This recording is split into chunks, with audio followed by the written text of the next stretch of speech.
work with set animals, so trained animals to work on set, and we do a whole process to make sure animal safety is our top priority. You know, you have to be willing to work hard if you want to get a TV show. When you think you have landed on something that is valuable or different or has possibilities, that the first thing you do is go make one. You know, I really come from a holistic standpoint where mind, body, spirit, the more we can take care of ourselves, the better we can show up for ourselves and those around us. And it's just a shot in the dark, complete out of the box idea.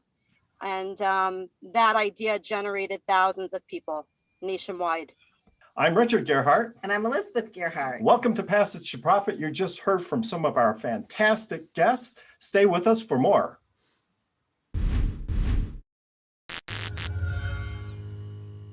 I'm Richard Gearhart. And I'm Elizabeth Gearhart. Welcome to Passage to Profit, the show that's all about entrepreneurism, small businesses, and the intellectual property that helps them flourish. Tonight on our show, we have two fantastic guests, Colleen Wilson and Melissa Curtis. They're the founders of Pets on Cue and also the stars of the Netflix TV reality show, Pet Stars. So it's going to be very exciting to have them on. Yeah, I love that show. We've been watching it. It's awesome. Thank you. And then we also have three presenters. So we have Wren Geyer. So Wren invented Twister and Nerf, and he's got a new project now. And I went on his site and looked at it. And if you have kids, this is really what you want them to be watching. So I'm not going to say anymore. We'll let him do the talking. And then we have Jennifer Shapiro Lee, who I met through networking, who I just love. And she is a psychotherapist, meditation, mindfulness instructor, and she gives seminars. She's an amazing person. Prepare to be mindful. Yeah, you want to hear what she has to say. And then we have Jennifer Flood of Flood Sisters Kidney Fund. Oh my gosh, I didn't know something like this existed. Jennifer and her sisters help people who really need kidneys find them. It's just amazing. So please stay tuned for all of these. It's going to be a great show. That's great. But before we get to our distinguished guests and presenters, let's talk a little bit about intellectual property. It's time for IP in the news. Well, now, Richard, we've been practicing this and he's been a little irreverent. So, so go ahead. Yeah. Yes. Who knows? I might be very reverent. No, Yeah, we need to keep them in suspense. But the United States Patent and Trademark Office, familiarly known as the USPTO, has this special thing they do every year called Patents for Humanity. Now, this is where he usually starts going off. But anyway. I'm keeping my mouth shut so far. So they try to find patents that they think they have the most effect on making human life better on this planet. They have 5 categories, well, 6 this year because they added COVID this year.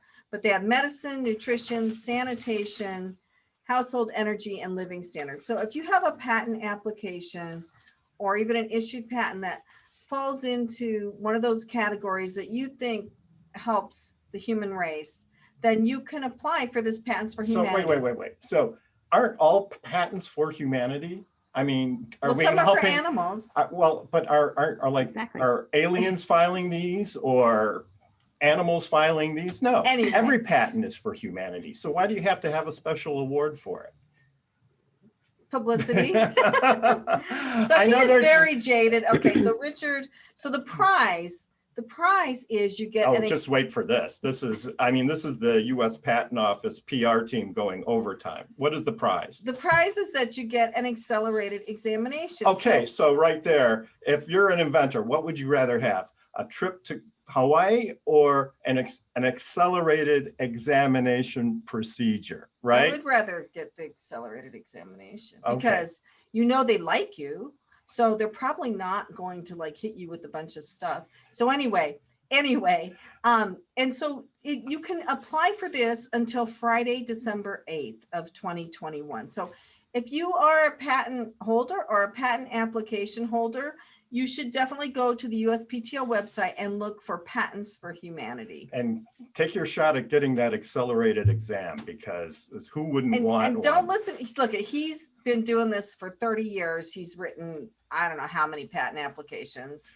a lot, you know, in the thousands. Thousands. So I just, So he's very jaded, but if I'm you- not jaded. I'm just like, you know, the patent office, they're trying to do something good. And I understand why they're trying to do it. And I agree with the mission on this project. Okay. It's Good. just, That's good. yeah, well, thanks. But the prize is not going to get anybody juiced, in my opinion. So I know they think it's a big deal, but I personally, I'm ready to move on to something else. Yes. So let's move on to the interesting patent that you found online. Right. So for our listeners listening on the radio, I'll try to describe this. If you're watching us on YouTube, go to the video. You can actually see a picture of this patent. But what it is, and I'm going to hold it up here, it's a shark protection suit. So it's a full wetsuit with metal spikes coming out of it. So in theory, if a shark bites you, or they're not going to bite you because of the iron spikes coming out of the rubber suit. So it's you've seen those war helmets with an iron spike on the top. Well, just think of somebody covered with iron spikes like a porcupine, okay? And this is supposed to deter the shark. And this was And everybody else on the beach too. I was going to be saying, like, just be careful you don't hug your dog, you know, play with your kids. I don't know how effective it's going to be because really the shark's not going to get the idea until after he bites you the first time, right? I did not see it for sale on It may Amazon. prevent a second bite, but I don't think that it's going to prevent a Yeah, first I one. didn't see it for sale on Amazon, so and I haven't seen it on the beach. So I don't but anyway, we thought that was pretty cool. I mean, the guy did get a patent issued on it, so He did, Kudos. and kudos for him. So and can anyway, you imagine driving home in your car and just like all the holes in your upholstery? Anyway, Well, the patent. yeah. so, Yeah, so patents, we have, as you might imagine, we have patents and copyrights and registrations going all the time, every day. But the one issue that the patent office generally works by, and that suit is a perfect example of, is there one? There ain't another. And so you get one, you get a patent. right. So, Yeah. Even if it's a bad as idea. There ain't Len one. is leading the way, and we're now into Richard's roundtable where everybody gets to comment on what we just talked about. And so Wren's comment is well, they don't really consider the practicality of it. It's just whether It's it's inventive. I think it's practical. Like we work with animals all the time. And when like I'm thinking, okay, it's the same as a clownfish and a pufferfish, and that's how they deter shark bites. So the sharks will see that and not be going after it because they're taking natural elements of what other fish in the ocean are doing and stopping them from biting it. So I All right. actually thought of it completely different. You raise And a thinking of very the good animal point. side is that when they see animals with bright colors, that means poison. When they see animals with pointy things coming out of them, it means it's going to hurt. And they learn from it one time, and that's it. But so most sharks wouldn't. Most sharks are afraid of people. Don't be anyway, the so. one person who's the one. Exactly. Don't be the first Yeah. one. Yeah. Exactly. Well, maybe if they had an air valve and they inflated the suit, you know, I think that Yeah, like would a work puffer. too. Yeah. Seems like it's more But of course- dangerous than it would be worth. I don't know. Yeah, I mean, maybe just don't dive with sharks unless they're like, just don't dive with great whites and you'll be fine. Other sharks don't bite. I think that's probably like a pretty good advice. good advice. Yeah. And you know, of course, if you're going to have animal people on the show, you've got to be careful what you say about shark Animals. protective patents, right? Because they're always You going to never come know. back at you. And They know a lot more about different kinds of animals than yeah, we I do. should just keep my mouth I shut. know about cats. That's about it.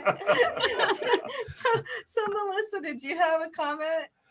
I mean, more, just to kind of go along with what Colleen says, it seems like an interesting idea, but seems like it would be more trouble than it's worth. Plus, they already have shark-proof suits and all kinds of things that they can't bite through. So I don't know if it would really be beneficial to anybody. It seems pretty funny, but who knows? We It does have sound like it would friends hurt who more. have, Yeah. dog, I feel like you'd have to hold Dog your arms out all the protectors. time. You couldn't, like, you'd be hurting yourself. Yeah.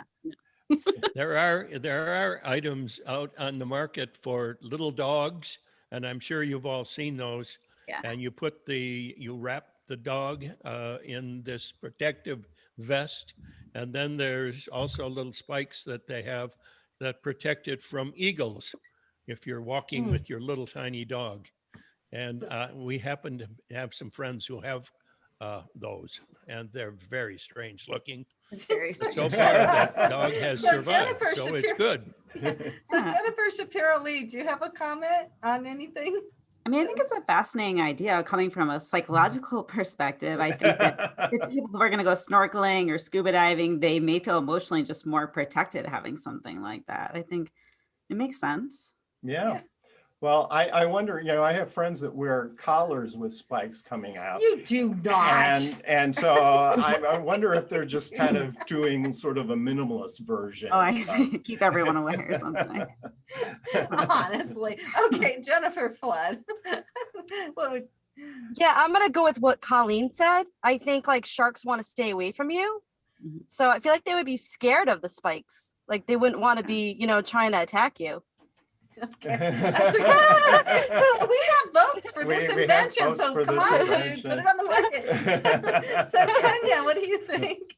Well, I think it's a cool invention. I would just be, curious to know, like, it's protecting us from getting bit, but like, what is the mortality rate amongst sharks now? It's like, do we have sharks who would get even more hurt by, you know what I'm saying? I'm just wondering how it, like, how does it offset when it comes to the shark? So you think that sharks should also have a suit to protect them from people, is what you're saying?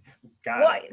Something like that. I mean, I feel like we're intentionally going into their environment, right? So, and we want to protect ourselves, but as long as it's like not going to hinder them to the point where we feel like they're going to die from this, then I think it's a good invention. Well, after reading the patent, I'm disappointed to point out that the patent drafter did not include similar sharks for other similar suits for other animals, including sharks. So it was not as broad as possibly they could have drafted it. But I do want to go back to Wren's point in that this was extremely inventive and unique, and that is the best way to get your patent allowed by the patent office. So, right, do something crazy. Well, you don't know what's going to sell. I mean, I would never discourage anybody from trying to follow their dream and sell whatever, because we bought pet rocks. Mm-hmm.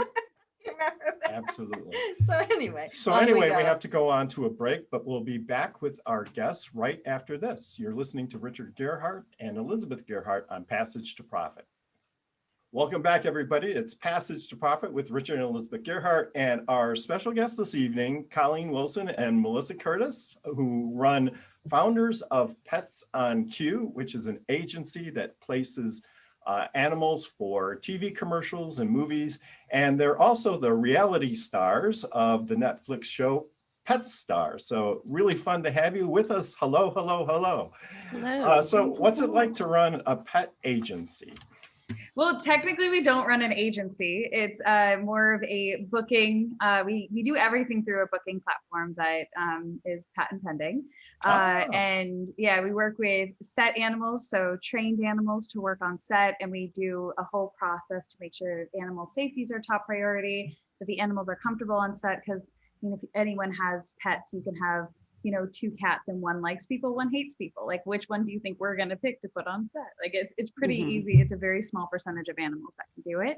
And then we also work with influencer pets, so the famous ones online. And we have probably close to 1 billion views between all of the animals every week that we represent. So we have a lot of influencers, and some of them can have millions of followers. Some of them can have a few thousand followers. So we kind of have a very large roster, and we partner them with brands and do that as well. So we kind of have the 2 separate sides of what we do, and you get to manage that on the show.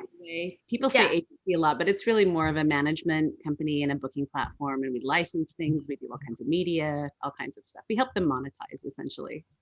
Right. So I have to ask you guys, I mean, obviously there's a need for this, and your show is amazing, and your compassion and love for every kind of animal there is on the planet really comes through. But how did you get into this? Like, how did you make this a business? Because obviously you love what you're doing, and that's what everybody's dream. Take what I love and make a business. It's all Colleen. I mean, Colleen started it in New York, and she can speak to that. It was kind of her side business, and then she built it up to a certain position. And then I actually retired from my career in finance to go work for her. And we've been together for 5 years now. So yeah, I just did it as a side job, and I saw that there was a niche in the industry and was like, oh, this will be fun just for a weekend. And then it kind of just took over. But yeah, no, it's always been my passion, business and the animals. And I thought that I could do more good helping a variety of people and set up systems in place, just a variety of people, variety of animals, help animals more by that.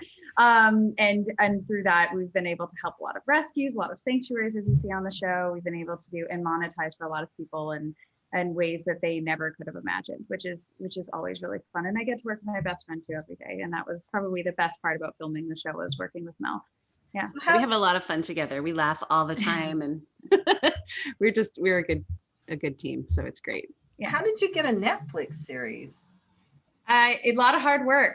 I mean, well, what we do is weird. Like, I mean, what can I say? Like, if you watch the show, you'll see, like, we work with animals in a place that you really don't see us. Like, no one knows the stuff that we do because we sign NDAs all the time when we work with big celebrities and on big TV shows. And we have a huge show coming up, and we can't say anything about it because we're behind the camera all the time with the animals and doing the casting of the animals and whatnot. And you don't know about what we do. And it was kind of a sneak peek and behind the scenes of that. And I think people are fascinated by it because they don't even realize it's an industry. The fact that, some famous cats are making 6 figures, or, and that's not just one, like we have many of them that do, dogs, and that there are, different ways for sanctuaries to make money now. And there are different ways to do it. It's just kind of an interesting, very weird concept, similar to patents. Like, it has to have a TV show, you have to have something unique and that you're passionate about, and end up being a lot about Mel and I and our chemistry and the show and just working with animals. So I think that Netflix kind of just took a shot on us, and it was just the coolest experience ever. Yeah, we had a lot of fun. I mean, we pitched the show, and we've been working on it for a while. It took us a while to get where we are, but it was a super fun journey. And you have to be willing to work hard if you want to get a TV show and go out and pitch and stuff. And that's basically what we did. And luckily doors opened for us, and here we are. So we're excited to, have the opportunity to share what we do with the world, and then also make them laugh. I mean, we've had a lot of fun. We laugh all the time. So it's great. Also, we live in LA. Like, that makes it easier to go to the casting stuff, and people find out about it more. I have one comment, and then I want to hand it to Richard. And my one comment is, until I watched your show, I did not know that they had Reiki and crystal therapy for dogs. Right, what was that? Of course they do. It's taken over. Therapy or something, or intuition therapy. That was amazing. So do you have a question? It's kind of interesting. I'd like to know how you feel when, lots of people really love their pets and they think their pets are great. And I'm sure a lot of people think their pets would be really great on TV. And you have to deal with a lot of disappointments because people, I mean, it's almost worse than being a person, right? It's your pet that's not making the grade, right? And there's a show parent quality to these animal owners for sure. And I mean, Colleen and I can't go to dinner and chat about work without people literally running over going, here's a picture of my cat. Here's a picture of my dog. Oh my gosh, make my pet famous. And we're like, we don't make animals famous. We just work with it. It's interesting. People love their pets a little too much sometimes. Melissa's a lot nicer than I am too. Yes. So I'm just like, no. And I'm like, well, maybe let's talk, maybe if you worked on this, and this, and then I'm more in tune with the animal side of it, and Mel's more in tune with people and being nicer to them. So it's more so like, I can tell when the animals don't want to be there, and I'm not going to hire an animal that isn't going to have fun on set, that doesn't, because I mean, people are like that too, and same with kids, but the kids can talk back to their parents and say, I don't want to be here. The pets do non-verbally, and that's where my role comes in, and Mel's like translating my my feelings to the owners in a nicer way. But yeah, that's we deal with that a lot. Like, I would say out of like probably 25 animals that can apply, maybe 2 or 3 are good enough to do set work. Oh, wow. Yeah. Maybe. And those are the ones that have already made it to that point. It's very hard. It's very hard to get into that industry with animals. You have to be very well trained and socialized, and yeah. Yeah, I mean, for us, it's not that different with inventors, because they'll come in and they'll have a project that they are just really, their identity, their emotions, everything is really connected to this. And then we'll do a search, and 1 out of 3 times, at least, we'll find something that has already been patented or would block them from getting a patent or a trademark application. And sometimes it's just devastating. I mean, and you know, you want to encourage them to keep inventing, because maybe the next one will be original, but it's something that is very personal to them. And you know, we try to be, we're not dealing with the volume of people that you probably are. So we do try to be sensitive, because we want them to come back and think of us for their next idea. Yes, well, so we have 3 cats, none of which would do well. Kenya has a dog, so Kenya, I know you gotta have something to I don't say know. here. I don't think my dog would do well either. He's an 80-pound pit bull, and he's super sweet, but I don't know how he would do on TV. Question for you though, what are some of the qualifications that you look for these, do you call them pet influencers? Is that what they are? Yeah, the pet influencers. Yeah, so for the roster of pet influencers, it is we're looking at their quality follower count and their follower count online. So we have within our platform, and we have an algorithm that pulls out the data that they have and how they perform. Because a lot of people online, influencers and whatnot, they buy followers, they buy bots, they buy likes, they buy everything. Yeah. So you never know what you're really seeing. And part of our job working with brands and these influencers is making sure it's very transparent. So if you have 2 influencers with 1 million followers, and one of them really shows that they only have 10,000 quality followers, the other one's showing, 600,000, and they're both at the same price point, who do you think the brand's going to hire? So that's really where we have the tech side of it, which you don't see it all on the show, to be able to qualify these followers and look at, because the pet space is very different from the human space. The ROI for brands that are wanting to hire them on the marketing field is very different. So back to your question on what we look for is we look for a quality follower count of at least 1,000 or more to be considered an influencer, a pet influencer. But it's also hard for even accounts that size to be able to influence someone else to purchase a product. And that really is what an influencer is someone that can influence another human to buy something, to purchase something. So what is the element of that? How does that evolve or manifest itself? With so if we have a pet treat that is looking to dive into the market, I just have one sitting right here that they just sent it to me, so I was just thinking of that one. And they're looking to get into the market, and they are looking to partner with people that already have a captive audience. That audience loves their dog or cat, and they're looking to recommend this product, but they're getting paid by the brand to recommend this product. So it's almost like a commercial. So it is a commercial essentially. Yeah. So especially when COVID happened and all commercial and all production was shut down, all that money from all the big brands went online and onto Instagram. So it was actually our busiest year right after we finished filming, was right when COVID started. And they're looking for a new place to have a commercial and an advertisement that's really going directly to pet lovers. So directly to, if you have a golden retriever, you're more likely to follow other golden accounts, and that could be a brand's primary target demographic. And that's kind of how we do. So if you look at it, so a Super Bowl commercial is going to cost a lot more than a morning TV show.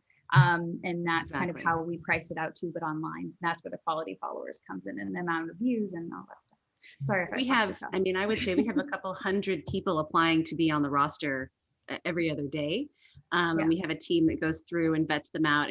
Obviously not everybody that applies can be accepted. They do have to have that minimum count. And then also, we'll look at the account and see, honestly, the gut read on it. If you have golden retrievers, for instance, we have a lot of golden retriever accounts. So we might look at the new golden retriever accounts coming in with a little bit of a harsher eye. Whereas if you're coming in with a chicken and you've got 30,000 followers, that's really unique and interesting. And we do have chickens on our roster. You know what I mean? So the animal itself also comes into play when making those decisions. Now, when we have set animals we work with, that's very different criteria. And those are vetted differently and just have to, adhere to a different set, because they're not famous, they're trained and things of that nature. And Colleen temperament tests everybody and makes sure that, they're good. Have you ever thought about expanding your business to include intellectual property on your roster?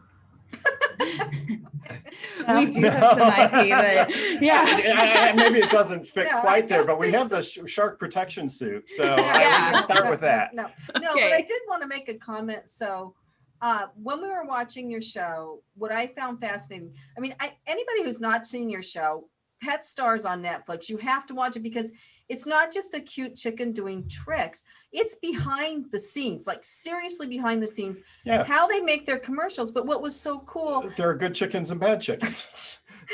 is you use CGI combined with the animals and with some people. I mean, the creativity here is beyond. It's so far out of the box. It's amazing. And then you come up with this absolutely hilarious commercial, the birthday party for the grumpy cat. I'm not going to give away the ending because that was so funny. I thought I was going to die. Well, it's so funny. You watched it being put together, but then after you played the commercial, you got it. And so it was worth the wait. Right. And so People have no idea what goes into it. And when you're working with animals too, there's all these other layers. I mean, production in and of itself is huge and involved, but that just adds completely different levels. Yeah, and our role really is to make sure that the animals that are there are safe and that they're trained and they're comfortable being there, and to make sure that everything goes smoothly. Like you'll see, I mean, you get to see the behind the scenes of, you know, this cat looks like it's being thrown in the air and it's not. Like I mean, you don't see that on the show. That little bit got cut, but it's green screen. They're just holding the cat and putting it up and down and on a green screen, and then they do hands throwing it and it looks like the cat's being thrown.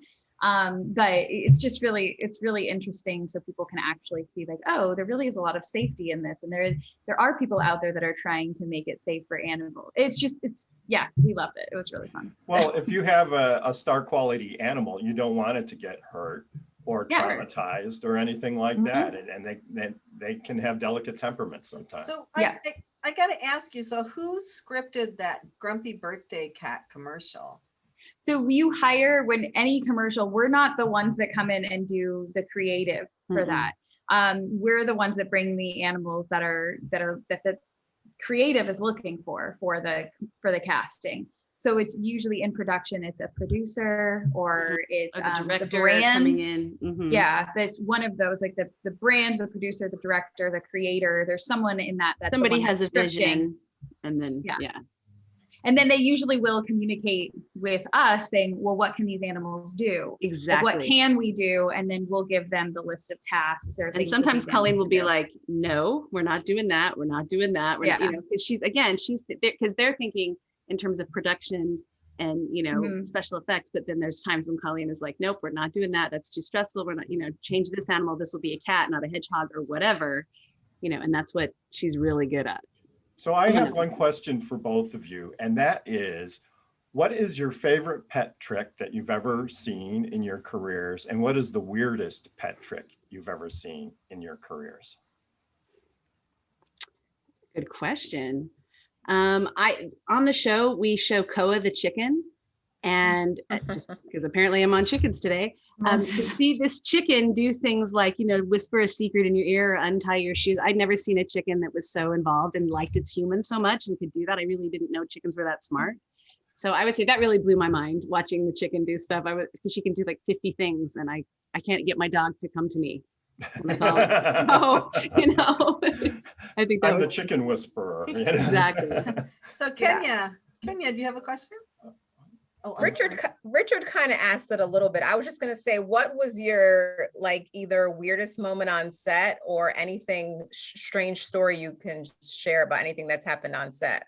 Oh, on set. So it was my birthday a couple of years, it was like 2019. a while ago. And we finished filming. It was at the Ugly Dog contest, and we finished filming and go back to the hotel, and we were all going to get, a cake and food, just the whole crew. We had like 30 people there. And the hotel set on fire. The room beneath mine. The room beneath Melissa, and she was showering. Yeah. Started on fire. Yeah.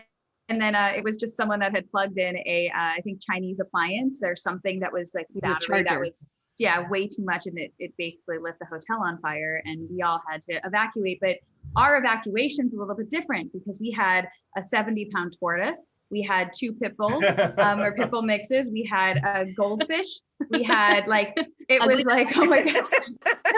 Go down the fire escape. Yeah. Yeah. And then we had like $1 million worth of equipment from Netflix in the room next to where the fire happened. So the whole crew was like kicking down doors and helping people out. That was like the craziest That was the experience. craziest day. Yeah, but everyone was safe and it was fine. But that And it was was fun. wow. yeah. I can tell it left emotional scars though. So, It was just crazy. yeah.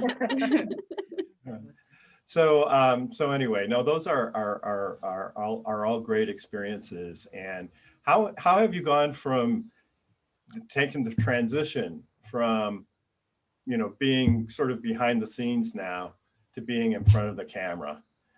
Was that easy? Did you have to learn? It was easy. I thought it was easy. I think it was a little bit harder for Colleen. Yeah, She's I'm a little bit more awkward. folded in. Yeah. You're not People, awkward. but people don't recognize me at all. It's because I'm super pregnant now. But they recognize my dog. So if I'm walking down the street with him, they're like, oh, that's the dog from the show. And they just don't put 2 and 2 together because I'm huge right now. The animals on the show definitely got, you know, the fame out of it. I don't know if you saw the episode Leaping Lizards, but my lizard is on the show and I adopt her on the show. And everybody in the neighborhood knows my lizard. Kids come over when my daughter was distance learning. People were like, show us Jenny. And, you know, they didn't care about me or Colleen. They wanted to see the lizard, you know. So, and which is fine, you know, it's great. So, you know, my lizard has double the followers I do on Instagram. It's fine. It's normal to have a You know, lizard. it's like we've done over 100 shows now, and we work to get the content out and organize it. And we're doing pretty well, but you know, one water skiing squirrel just blows it out of the water, right? You know, and True. so true. there's something there about pets. People love pets and animals so much. They Yeah. do. They really do. Well, And more people watch animals online than anything else. So it's just kind of it's a really great business to be in that people don't expect to be a real business. But yeah, it's not. Even when we were filming, our crew was like, okay, so what do you guys really do? When we first started, do you remember that, Colleen? And we were like, this is what we do. And they're like, They no, didn't no, believe what do us. you really do? And we're like, this is what we do. Like, Well, do you we make do any this. money? This is I the mean- job. And they couldn't believe it. I remember our sound guy just could not believe it. It was so funny. Well, it's been great talking with you. We hope you'll stick around for the rest of the show, but right now we have to take a commercial break. So you're listening or watching Passage to Profit on WOR 710, the voice of New York, and we'll be back right after this. Welcome back, everybody. It's Passage to Profit with Richard and Elizabeth Gearhart and our special guests, Colleen Wilson and Melissa Curtis. And now it's time for Power Move. So Kenya, who do you have for us on Power Move tonight? So for Power Move tonight, we are talking about Cristiano Rolando. So we were talking about pet influencers earlier, and Cristiano is a Portugal footballer who made a power move to being the top of Instagram's annual hot rich list of celebrities who can charge the most for a sponsored post. So he surpassed Kylie Jenner back in 2019, where he was charging only $889,000 a post, to now being able to charge $1.6 million per sponsored post. So Yeah. crazy, right? Yeah, I mean, Wow. No, just light change. yeah, that's kind of like in our range, right? So if you want a Passage to Profit post, just reach out and we might give you we'll have a discount code at the end of the show that you can give us. And we'll give you a few points off the price. We'll But take 1.6 million off the price. Wow. that's really great. Some That's of these amazing. people really know how to make money, I'll tell you. They really do. So he's a footballer, and did you say he's hot? Is he in New Jersey, or what did you mean? He's from Portugal. He's from Portugal. You know what she meant by he's Good looking. He's good looking. Yeah. He's Oh, definitely yeah. attractive. He's Ah, not hard okay. to look All at. right. Well, thanks for pointing that out. I guess if you want the whole package if you're paying 1.6 million, right? So that's exactly. for sure. All right, that's great. And Elizabeth, tell us about Yes. Fireside Directory. So for those of you who've never heard me describe this before, I talk about it every week. I started a video directory for small businesses online. I have a YouTube channel and I have a website. I'm redoing the website right now, where I've been interviewing small business owners and using their videos to build a directory. And I'm going to redo a lot of things about it. And so right now I'm still doing some videos, but I'm really focusing on redoing the website and getting it to look exactly how I want it to be. And then from there, I'll keep gathering content. And then we have some ideas on how to make that scalable that I can't go into because I'm going to be writing 3 or 4 patent applications. So I have to keep it all a secret. That's right. Don't say a word on national radio. So, so now it is my pleasure to introduce our next presenter. This guy, what he has is so cool. So this is Reyn Geyer. He invented Twister and Nerf. So obviously very smart, inventive man. And now he has My Friend Wren for Children. I'm telling you, if my kids were little, they would be watching this. I watched some of it on YouTube. So anyway, without further ado, welcome, Wren. Thank you. Nice to be here. Thank you, Elizabeth. Wren, I just have one question before you get started. Is it possible to play Twister and Nerf at the same time?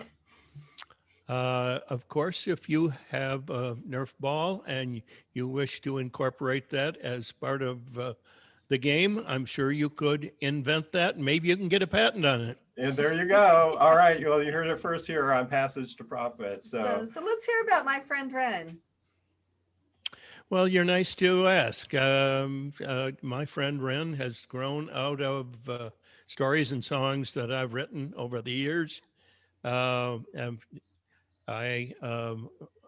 have a music company in Nashville called Wren Song, and along came a writer by the name of Jeff Harrington, and he and I started comparing notes, and pretty soon we started putting our heads together and putting our my stories and some of his music together, and we ended up with a large, well, not large, but we have many stories and songs that we are now putting up on the web.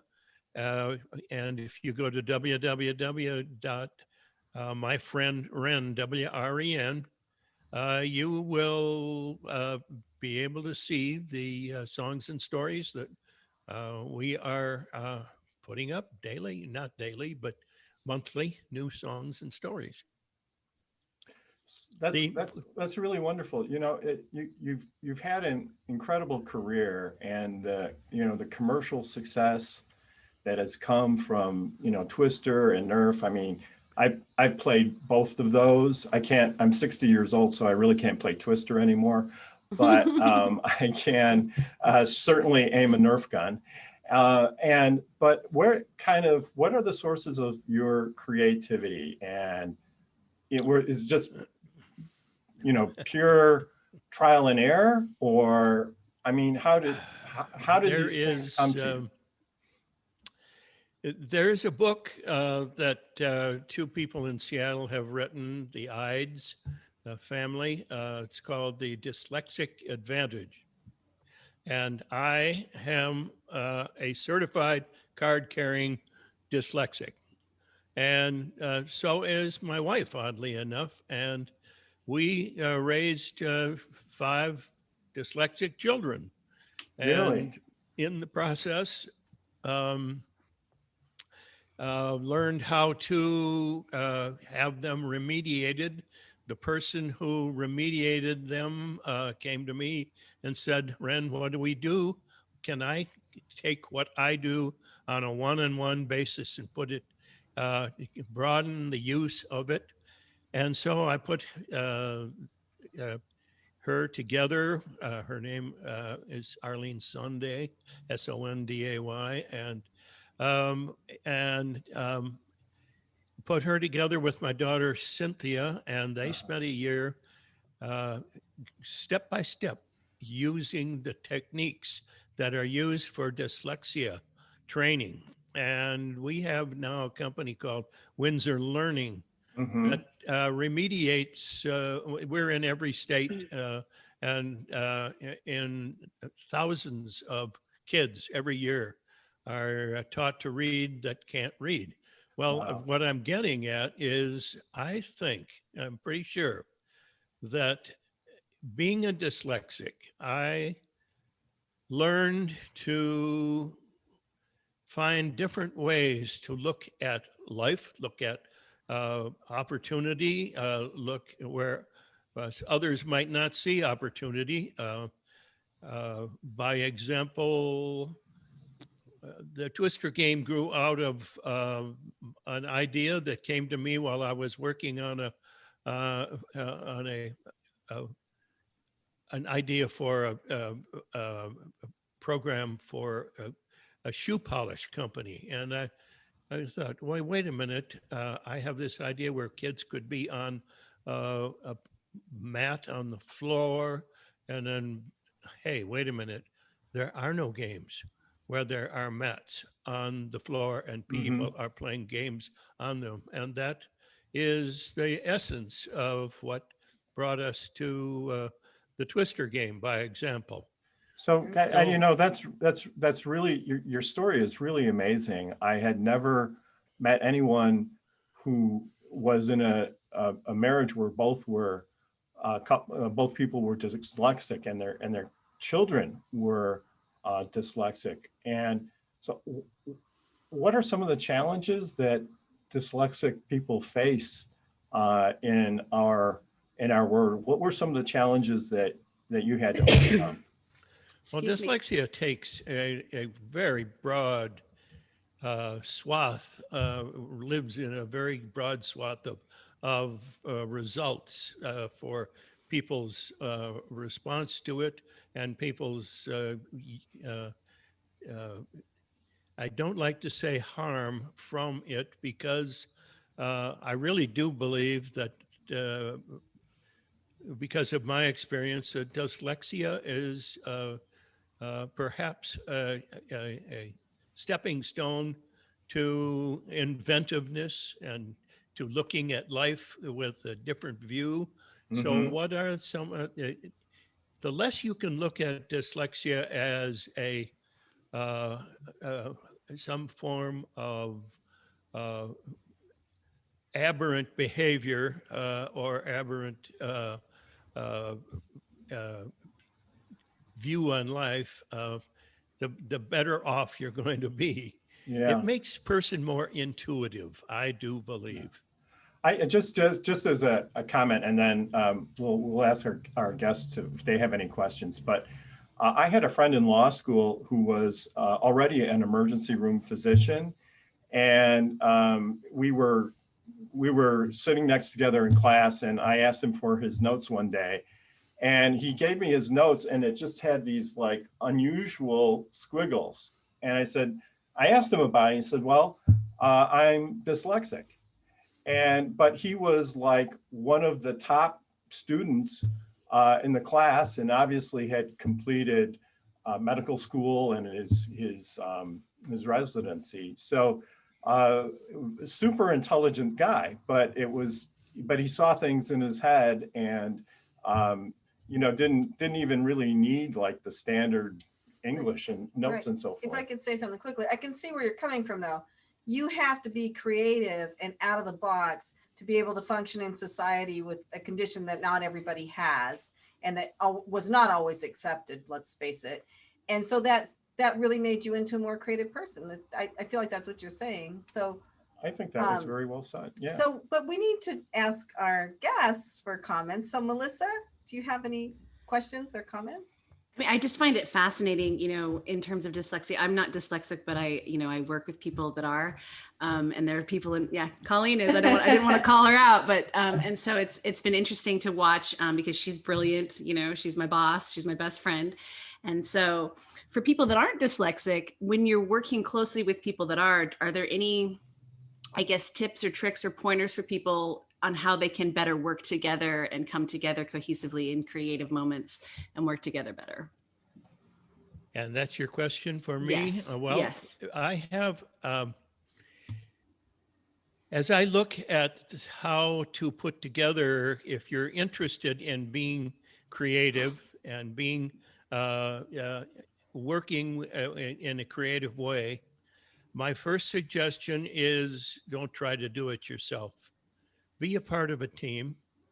And if you're going to be a part of a team, stop making the team any bigger than 5, because you get to 6 and more and you're into a committee, and very little comes out of committees. But I've seen enough teams come together from 2 to 5 numbers. And if you're going to be creative and you want to have a cue to being creative, one thing we do in our team meetings is we insist on, wherever possible, the question that anybody asks is, what happens if? Not what if. What if starts fantasy stories.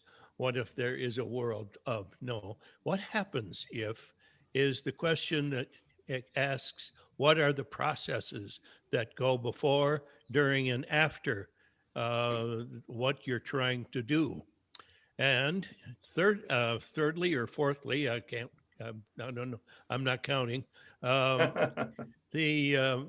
What I encourage people to do when they're looking to be creative is make sure that when you think you have landed on something that is valuable or different or has possibilities, that the first thing you do is go make one. Go do it. Don't sit around at the meeting table and discuss it, because your opportunity to point out all the deficiencies of the idea and all of the problems you're going to run into, the opportunity to do that is enormous. Yeah, So stay Yeah, so- away from that. And lastly, if your idea seems to be valuable and working, you may be lucky enough to have it be unique, and you'll be lucky. And you can get a patent on it too. So, So Colleen, I deal with patents and copyrights and registration in the music business. Yes, every day. excellent. So Colleen, do you have a question or comment? No, I mean, that's actually, I was gonna piggyback off of what Mel said, and how, it's hard being a little dyslexic and doing a job and running a company. But I was gonna say, Melissa handles it really well. She's like my translator. It's great. That's wonderful. Yes, Kenya. Well, Wren, I want to first say that your story, when I was listening to it, it made me start to tear up a little bit, because I was undiagnosed dyslexia for many years of my childhood, and did not really start to admit it until later on in my adulthood, when I realized that there was like something going on. But I love how you explained how we're able to kind of cope through creativity. And I love that, you've just been able to really bring that to the forefront. And I was hoping you could share just some coping mechanisms that you've kind of used throughout your life, being, having this diagnosis and dealing with this, that you might be able to share for those of us who are kind of still going through the growing pains of it. Well, you're looking at somebody who kind of lived in the, I've got a call. I've got to break it off. I'll call you back, Wayne.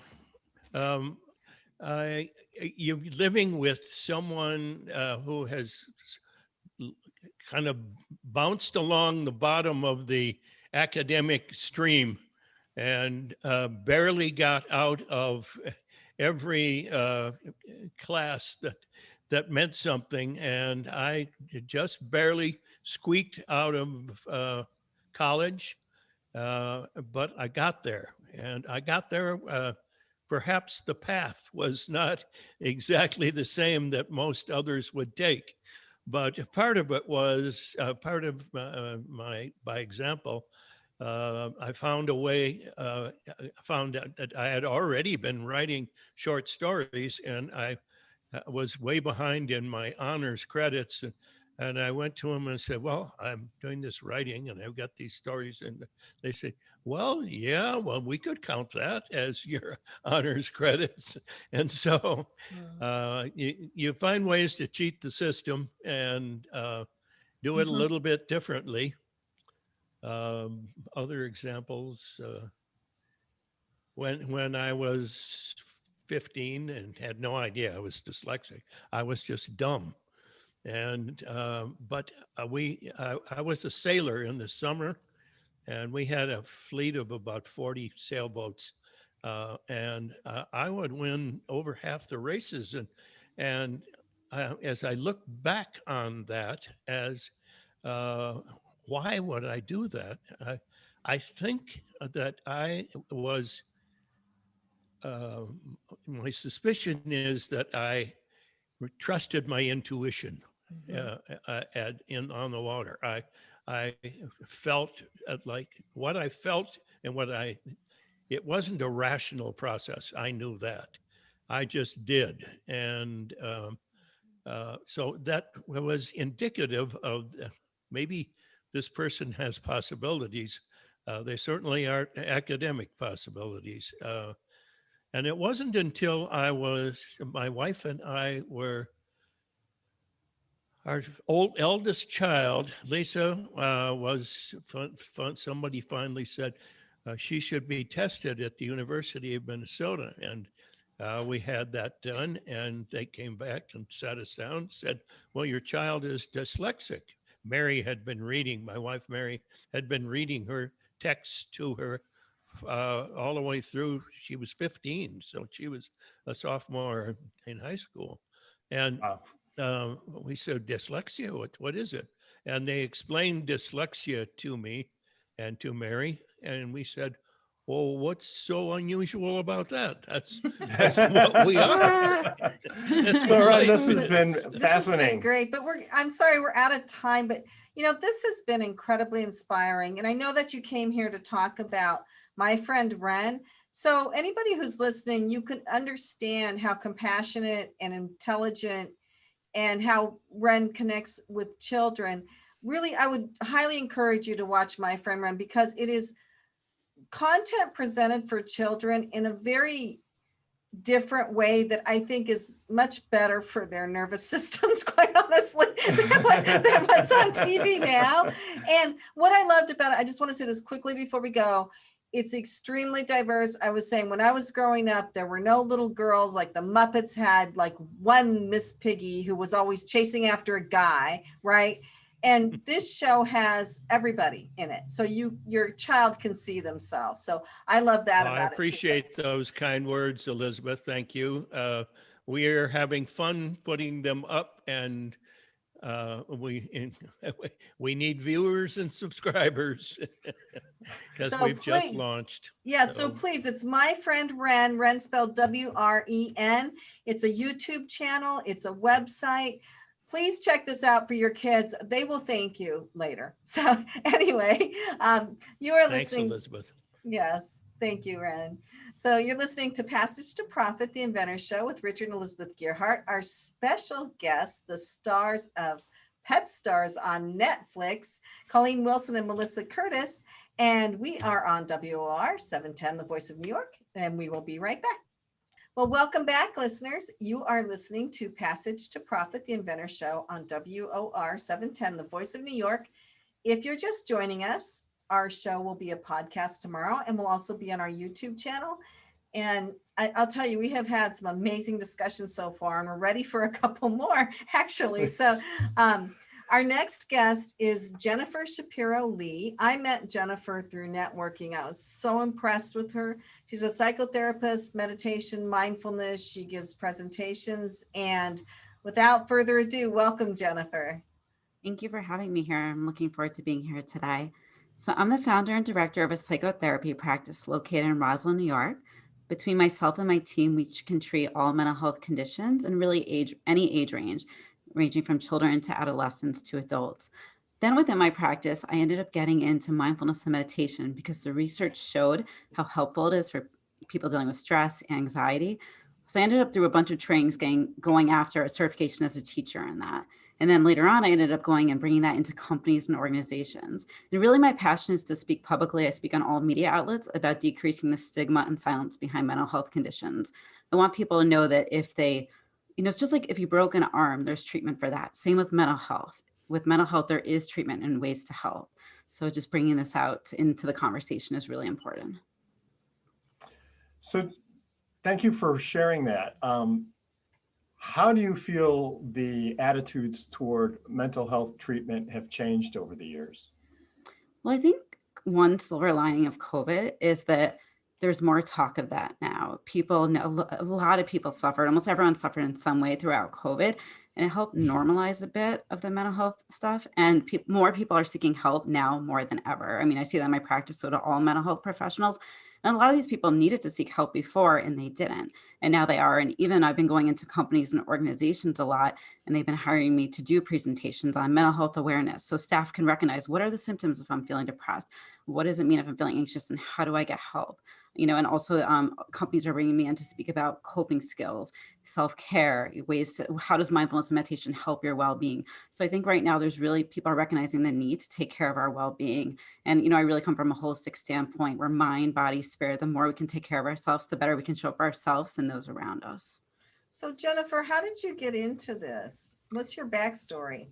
Yeah, so I had a really successful career in the fashion industry, actually. So I was in sales and merchandising. I had a team underneath me. I was traveling the world, went to all these fashion shows. I lived in Manhattan. That was in my 20s. And it was really fun. I had a career that was pretty much set up. And before I went into the fashion industry, I always knew I wanted to be a therapist as well. And I thought, okay, one day maybe I'll be a therapist. I was just someone that people could go to. I was always interested in people's stories and who they are. And then what happened was in 2004, I experienced a completely life-changing event.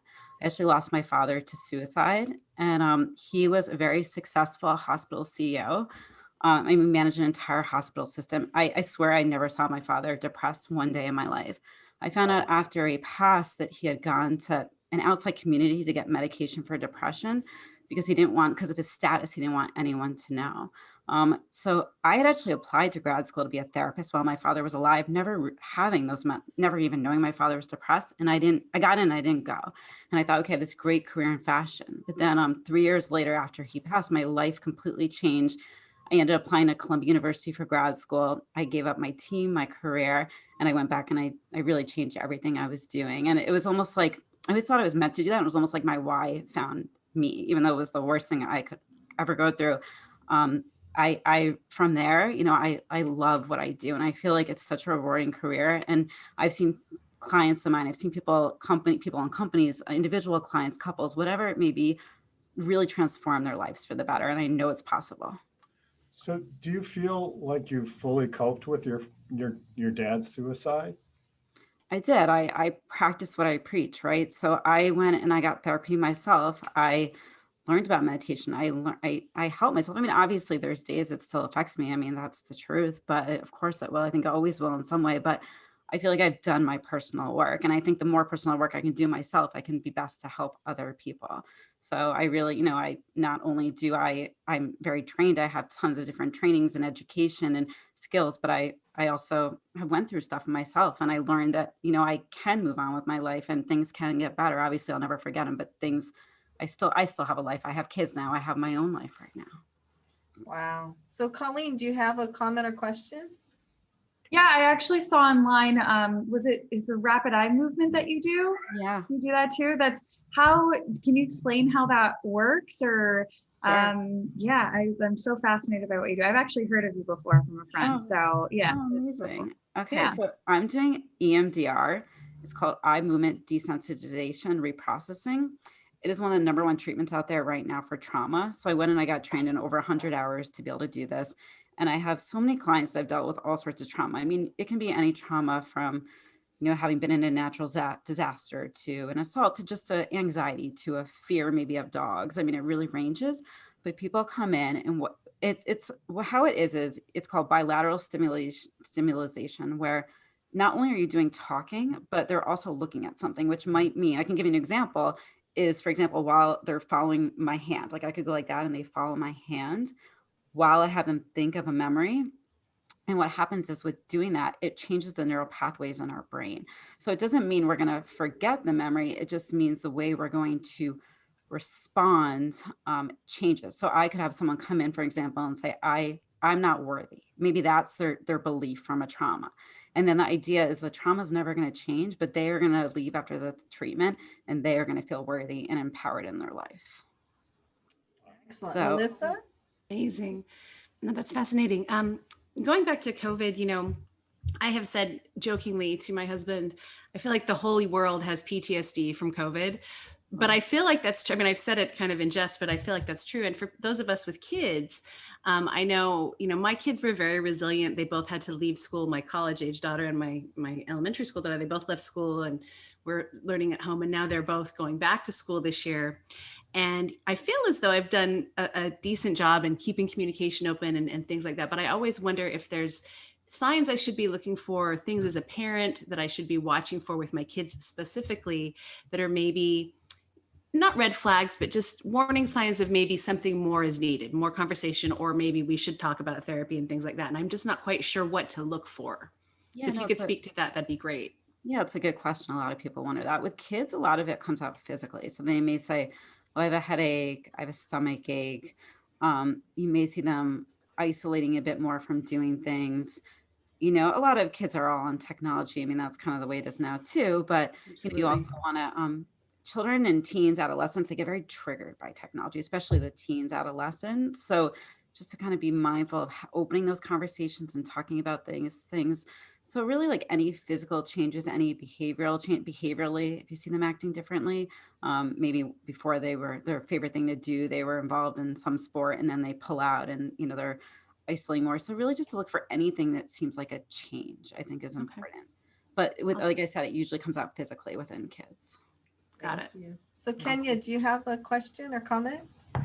Yeah, so I've actually done, I always mess it up, is it EMDR? Yeah. Did I get it right? Yeah, I've actually done it before. It's a pretty fascinating treatment. I'm just curious to see what you think. Why do you think people hide the fact that they're suffering with mental illness? Like besides like the general analogies we might have, like why do you think people ultimately kind of are embarrassed or kind of hold back from either seeking help or sharing that they're going through something? Well, it's really unfortunate. And that's what I speak about, because I feel like people think they feel shame or they think it's a weakness. And, you know, really, I try to tell people it's not a weakness, right? Like if we had a heart issue, if we had, you know, any sort of issue, is that a weakness? No, like, you know, mental health is just a condition, just like anything else. And 1 in 4 people suffer with either depression, anxiety. So it's so common. And, you know, 1 in 5 people have been through traumas. So it really needs to be something we do talk about more, because it's so widespread. It doesn't discriminate, it affects everyone, a lot of people. But I think it really is like our society has almost been programmed to think you can't talk about that. You're supposed to always be strong, like strong is the word. And really there's nothing weak. Actually, I think it takes courage to get help when you need it. Yeah. I mean, I remember a coach I once had, I asked him, how do I become a better leader? And he said to me, Richard, work on yourself.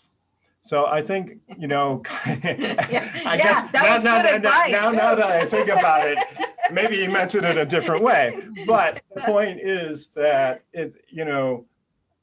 help or advice or support from a coach or a counselor doesn't have to be only to fix things that are bad.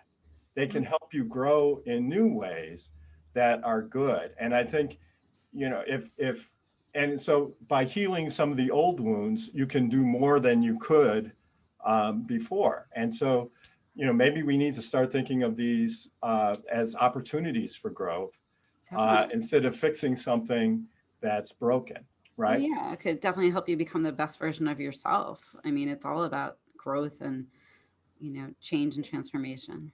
Yeah, and I want to go back to Melissa's point. It would be very nice if we could destigmatize this for the next generation, because these kids have been suffering. I mean, let's just face it. And even before COVID, with all the internet bullying, all this crap that goes on in their lives that quite honestly, we didn't have to deal with, you know, and, you know, they need the help more than anybody, probably more than I don't know. We all need it, probably, not more than us, but no. So if you can just destigmatize that for the next generation. That's huge, Jennifer. And That's I also think though too that, this is a very and at least for our generation, very unusual event where there's sort of been this mass catastrophe, that mass trauma that came on us very suddenly, right? And that's very real.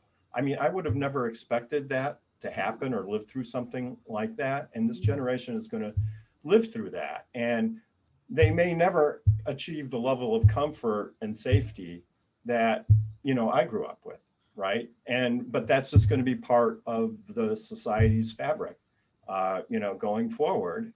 But people are going to be like, well, it's like my dad who grew up during the Great Depression. It was he was just, scarred for life. He was scarred by that. He's always worried that the stores were going to run out of food. So it's really we can help them cope, but I don't think we can change the experience. Well, I mean, change is a constant in life. It is, but we're resilient. So people have gone through major, very hard things in their life, and just to know that they're resilient and they can get through it. And I think being vulnerable and talking about these things actually builds connection instead of us hiding underneath the surface. It's really a way we can all really relate and connect together in a bigger picture and help decrease the stigma. Good.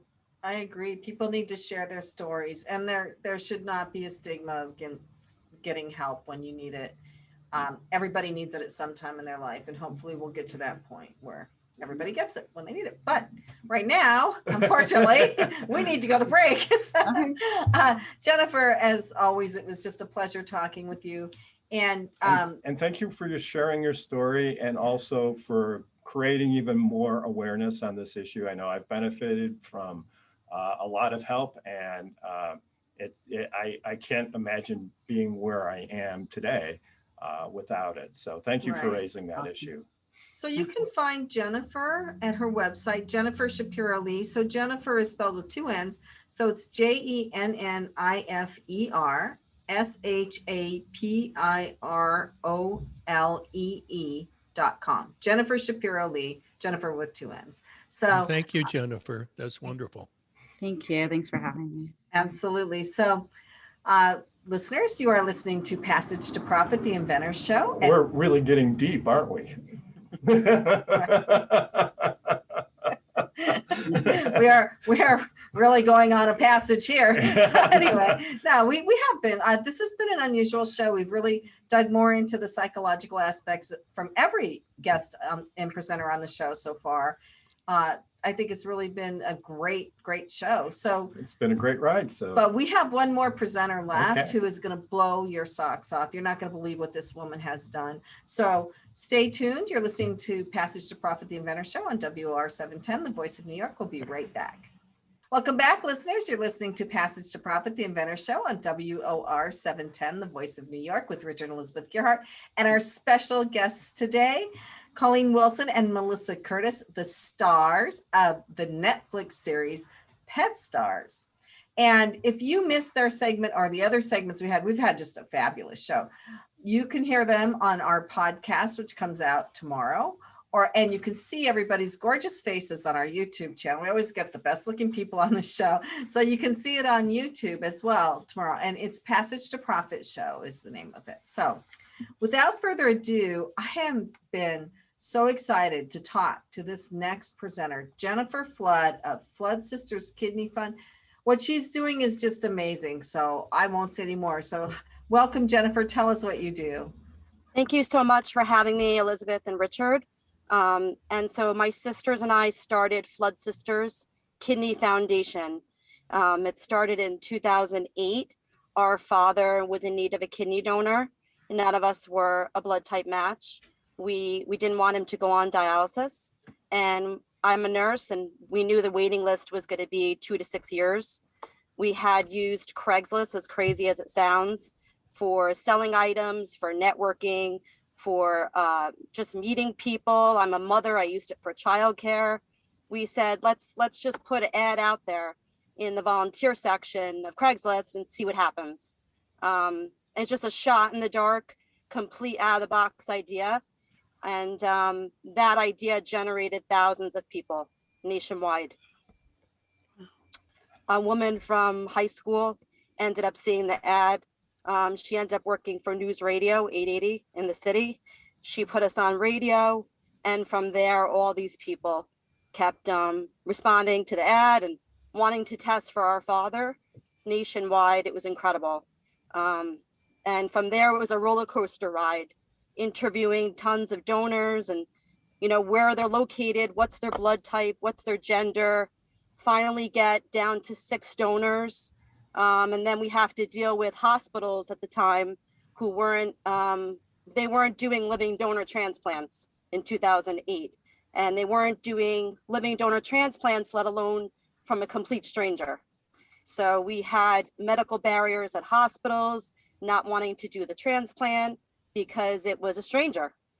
So we had to cover it up and say these people were our friends, that we knew them. And that's basically how we had to go about it. And we found the perfect hospital for our father. And he was transplanted in 2009 from a complete stranger out in Monterey, California. Wow. And Amazing. That is unbelievable. First of all, hats off, more than hats off to all of the kidney donors out there. I happen to like my kidneys. I'm not sure I would have the courage to give one up unless it was for a family member, for sure. But I just find it amazing that people would give up their kidney for a stranger. I mean, and that, can you talk a little bit about that? Some of the people you've talked to and kind of what the motivation for that would be? Sure. So a lot of these people just have had a family member or a friend go through transplant, or have had a friend or close relative wait on the waiting list, endure dialysis. And with dialysis, you can go into heart failure, you can go into fluid overload, you can have all these, complications from dialysis, and just wait there for years for a cadaver kidney to become available, when you can have a living donor kidney. Operation can be scheduled right then and there, a couple months, once the donor is tested and goes through clearance. And the living donor kidney lasts so much longer than it would from a cadaver. As well as, people don't understand that when you receive a cadaver transplant, that kidney is sitting in preservatives before it even gets transplanted. And it doesn't work right away. A lot of times it has to be jump started. So sometimes people after transplant have to go on dialysis for a bit to jump start the cadaver kidney. So living donation is really best. So now you've continued this since your father, and you're helping all sorts of people all over the place. So can you tell us a little bit about how your site works? Sure. So in 2008, after seeing our father, matching him with a donor, we said there's got to be something out there now that we've saved his life. We have to now pay this forward and help other people going through the process. So we started a matching service. It's much like a Match.com, except it's for kidneys. They're all they're all. You could also have a site for people dating each other who only have one kidney, but Right. Ironically enough, I'm a twin, and a couple of years ago, I just found out I have one kidney, and never knew. Oh, Really? Wow. Yes. wow. So in terms of health, is there any, health impact on somebody who has one kidney instead of 2? So there's no research that proves that you can't live with one kidney. You do, of course, I get checked every year. I have a nephrologist just to make sure my one kidney is functioning great. But yeah, there is no, complications after transplant for giving a kidney. You can live a very healthy life as a donor. You probably get fewer kidney stones, but Yeah. Kenya, do you have a question or a comment? I mean, not really. I'm just fascinated by this whole thing. I actually work with Live on New York here in the New York area. They are a organ donation non-for-profit that we've been doing work with for a while. So it's all about just educating people on the importance of donorship and so on and so forth. So I just respect what you're doing. It's honorable and it's helping a lot of people. Thank you. Melissa, do you have a comment or question? I mean, like Kenny said, I just think this is fascinating. I had one of my best friends in high school had a kidney transplant when we were in our early 20s, and she does the I guess there's a transplant games. It's like an Olympic games for people Yes. with transplants, and it's just fascinating to me. So is it just a blood type match that you look for with a kidney, or does it like what has to match up for someone to actually donate? So there's actually a lot that goes into it. You have to be a very healthy person, of course, be free of all disease. So the first step is the blood type. You have to be, the blood type has to match. And then they do a cross match to make sure there's no antibodies against the donor's blood with the recipient's blood. And once that, works out, then the donor is, put through intensive testing, lots of more blood tests, checks, x-ray, ultrasound of the kidney to make sure their kidney is okay to donate. So it's an intense workup after the blood type is confirmed and the cross match. Right. And Colleen, do you have anything that you'd like to say? I was actually going to ask that question that Melissa just asked, but just a comment that it's really such an amazing thing that you're doing. Thank you. I'm like role model. It's so cool. So one question, you mentioned that there were ups and downs as you've grown this project. Can you tell us a little bit about those? Sure. So over the years, we've established, of course, partnerships with many hospitals who now know who we are and do our transplants, which is beautiful. Because when we were first starting out, no one knew who we were. They thought there was a lot of red flags going up with a donor that's a stranger. So now after 11 years and 11 transplants that we've done, a lot of hospitals already know our work and what we do. But a lot of the challenges of the day-to-day or the donor. So the donor can be a perfect match on the blood type and the cross match, and then go into the intense workup. And then there's something found in the clearance test right before the transplant. So you're dealing with the challenges of a donor working out. You think everything's going to work out. There's going to be a transplant, and then it doesn't work out and you're back to square one. And then you have the family to work with, and then you have the donor to work with. So you're dealing with both sides of the spectrum. You have to support both sides and, be hopeful for the recipient that another donor will, be found. So Jennifer, if somebody donates their kidney, how long after that operation does it take them to recover generally? So they say, most hospitals have around the same time requirement. It's usually 6 weeks that they need to recover. Okay. Wow. So that's about like having a baby. Right. Don't tell me that. Well, I don't know. Baby's a lifetime thing. Did you ever recover after having your kids? Not psychologically. I'm not sure I've need recovered. to talk to Shapiro Lee. So anyway, well, it's been great having you on, Jennifer. And what's your website? So our website for more information and to also test to be a donor, or if you're a patient that needs a kidney donor, is floodsisterskidneyfnd.org. Yeah. And so that's great. And so we'll be back right after this. You're listening to Passage to Profit.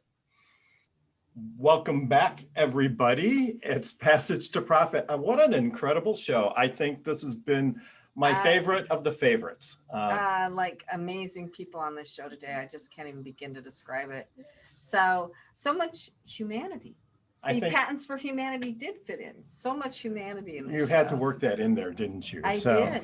So today on the show, we had Colleen Wilson and Melissa Curtis, founders of Pets on Q, the letter Q, and reality TV stars from Netflix's series Pet Stars. So very cool show. If you have not watched it, it's a mix of a lot of really interesting things, and it's funny, and it's animals, and I'm just blown away by what you guys are doing with that show. Coming to a Netflix channel near you. Yes. And so you can find their, so if you want to do a commercial and you need animals in it, or you want to do anything with the animals that are trained and that have their own following, that are influencers, you can go to their website. We should have some animals on our show. Yeah. Perfect for radio. Yeah. It's Pets on Q, the letter Q. So petsonq.com. Mm-hmm. And then we had Wren Geyer with My Friend Wren. That was My Friend, WREN, which is a really cool media product for children that is not so in their face. It's like, it's kind of laid back, and I think it's really good for like calming children down. Like I would have my kids watch this before they went to bed. Except he's also the inventor of Nerf guns. So if you're trying to calm your kid down and you give him a Nerf gun, I'm just not sure how that's going to work. Yes. And then we had Jennifer Shapiro Lee, who is a psychotherapist who is really trying to remove the stigma from people needing help with their mental being. And everybody does at some point in their life. I don't care who you are. And meditation too. So get in touch with your internals. So you can find her at Jennifer Shapiro Lee, JenniferShapiroLee.com, JenniferShapiroLee.com. Definitely look her up, no matter what's going on in your life. And then we had Jennifer Flood from Flood Sisters Kidney Fund, which really what she's doing is just amazing. She's helping people who are in kidney failure find kidneys from living donors. And it's a hard process, and it's a lot of work, and it's difficult, but she's saving lives. Yep, you're a saint, Jennifer. Yeah. Thank you. Her website is Flood, FLOOD, Sisters, just like it sounds, kidney, FND.org. So if you know if you're an altruistic type and you're very healthy and you think you can live on one kidney, which Jennifer herself only has one kidney, and she's doing fine. Lose weight, get rid of a kidney. And go to her site. I mean, if you feel, I mean, some people are very motivated to be altruistic and help other people. And if you know somebody who does need a kidney, go to her site. And I just think this is wonderful. I hope it just continues to grow. So now we are at, what were you saying? So now we have come to the final portion of the show. So we want final words from Kenya, who, by the way, is with iHeart and is a creative genius. And you can reach her at Kenya Gipson with a P at iHeartMedia.com. Any advertising, radio needs, ideas, like her ideas are beyond. And she has a killer Instagram feed, so make sure you check her out there. Coach too. Kenya, yeah. So, right. So, Kenya, do you have any comments on the show? Yeah, I felt today was so therapeutic for me, just to hear all the different stories. I mean, we talked about pets, we talked about organ health, and we talked about mental wellness. And I think the creative side of me might come from that little dyslexia that's going on. So I'm not gonna. I felt a lot better about that, but I just really appreciated everybody's stories and their contributions. And it was a good show. It was a good show, and it was great to be a part of it. Excellent. So Colleen, do you have any comments? The final thoughts of the whole episode. It was really fun. I'm really fascinated by everyone that spoke, especially learning more about mental health, and with COVID especially. I'm really proud. I've been getting into meditating over the past couple of years and trying to do it and trying to do hypnobirthing and all that stuff. We'll see how it goes. I don't know. But I'm just really fascinated by this stuff, and I'm a fan of yours. I've heard about you from before today, so I was really excited that you were here today. That's my big takeaway. Yeah. And Melissa. Oh my gosh, what an inspiring panel of people to be on a podcast with. This was a great thing for me. I learned a lot. And it was really, I think, therapeutic. Like you said, it was a really therapeutic episode. I even learned more about dyslexia. So today has been a day of learning. I'm very inspired. And so thank you so much for having us on. This is a really, really great experience. Thank you so much. Well, It was fun. Thank you so much. And unfortunately, we have to sign off. So thank you, everyone in our audience, for watching and listening Passage to Profit. And join us again next week. We'll have another show for you as well at the same time. Before we go, I'd like to thank all the people that make Passage to Profit possible. Our producer, Noah Fleischman, our program coordinator, Alicia Morrissey, our video editor, Chatterboss, and the whole iHeart team. And don't forget to like us on Facebook, Instagram, and Twitter. This is Richard and Elizabeth Gearhart signing off for Passage to Profit on iHeartRadio, WOR 710, the voice of New York.